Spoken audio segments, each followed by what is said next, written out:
Hello friends, તો સ્વાગત છે તમારું મારા નવા વિડીયોમાં। હું આજે તમારી સામે લઈને આવી ગઈ છું એક નવી રેસીપીનું નામ છે દહીં વડા। એમના માટે મેં અહીંયા 7 થી 8 કલાક પલાળેલી અડદની દાળ લઈ લીધી છે। તો હવે વડા માટે આપણે દાળને પીસવાની છે। જેમ બને એમ ઓછું પાણી યુઝ કરીને આપણે દરદરું અને થીક બેટર તૈયાર કરવાનું છે। તમે જોઈ શકો છો કે એકદમ થીક અને દરદરું બેટર તૈયાર થયું છે। આવી જ રીતે મેં બધી જ દાળને પીસીને બધું જ બેટર તૈયાર કરી લીધું હતું। વડા માટે જોઈએ એવું એકદમ પરફેક્ટ બેટર રેડી છે। મેં આ બધું જ બેટર એક તપેલીમાં રાખી દીધું હતું। આ બેટરને 4 થી 5 કલાક રેસ્ટ આપવો જરૂરી છે, જેથી કરીને બેટરમાં આથો આવી જાય અને વડા એકદમ ફૂલેલા બને। તો મેં અહીંયા એમને ઢાંકી અને 4 થી 5 કલાક માટે રાખી દીધું હતું। અને હવે આપણે ગ્રીન ચટણી બનાવશું। ગ્રીન ચટણી વગર દહીં વડા અધૂરા છે। હવે ગ્રીન ચટણી માટે આપણે એક મિક્સરના જારમાં થોડી કોથમીર, થોડા મરચાં અને ધાણાની દાંડલી લેવાની છે। અને પછી થોડું લસણ, આદું, લીંબુ અને મીઠું પણ એડ કરીશું। જો સ્પાઇસી ખાતા હોય તો મરચી પણ એડ કરી શકો। હવે આપણે એમને એકદમ સ્મૂથ એવું પીસી લેશું અને ચટણી રેડી કરીશું। લીંબુ પહેલાં એડ કરી દેવાથી ચટણીનો કલર એકદમ ગ્રીન જ રહેશે। જો લીંબુ પછીથી એડ કરશો તો ચટણી બ્લેક થઈ જશે। ચટણીને એક બાજુ રાખી અને હવે આપણે બેટર જોઈશું। બેટરમાં એકદમ આથો આવી ગયો હતો। બેટરને એક જ ડાયરેક્શનમાં ફેણવાથી એમાં હવાના કણ ભરાય છે અને વડા એકદમ ફૂલેલા બને છે અને એમાં સોડા કે ઈનો કંઈ પણ નાખવું નથી પડતું।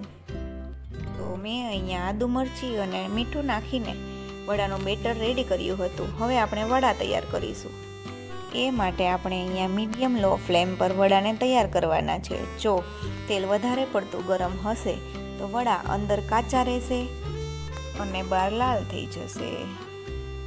હવે આપણે એમને મીડિયમ લો ફ્લેમ પર રેડી કરીશું। તમે જોઈ શકો છો કે કોઈ પણ સોડા કે ઈનો વગર પણ વડા એકદમ ગોળ બન્યા છે। હવે એક બાઉલમાં ઠંડુ પાણી લઈ અને વડા સીધા એમાં જ એડ કરવાના છે। જો તમને પસંદ હોય તો એ પાણીમાં જીરા અને હિંગનો વઘાર પણ કરી શકો છો, જેથી કરીને વડામાં ટેસ્ટ બેસી જાય। આ પાણીમાં થોડું મીઠું પણ એડ કરવું જરૂરી છે।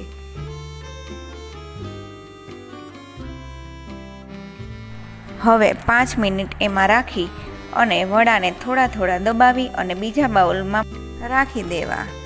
અને આવી જ રીતે મેં બધા જ વડા તૈયાર કરી અને એક બાઉલમાં રાખી દીધા હતા। ઘણા લોકો વડાના બેટરમાં મગની દાળ પણ એડ કરે છે, પરંતુ ખાલી એક જ દાળમાંથી ખૂબ જ ટેસ્ટી એવા વડા બનાવી શકાય છે। આમના માટે મેં ગળ્યું દહીં પણ બનાવ્યું છે, પરંતુ એ વિડીયો સ્કીપ થઈ ગયો છે। એ માટે આપણે ટેસ્ટ પ્રમાણે દહીંમાં ખાંડ અને મીઠું એડ કરી અને દહીં બનાવવાનું છે।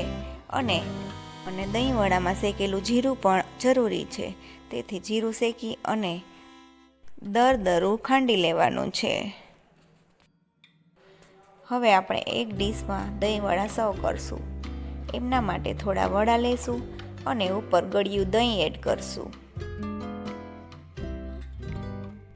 અને એમની ઉપર આપણે મરી પાવડર, શેકેલું જીરાનો પાવડર, થોડું મરચું પાવડર, આમલીની ચટણી, ગ્રીન ચટણી અને થોડા કોથમીરના પાન એડ કરવાના છે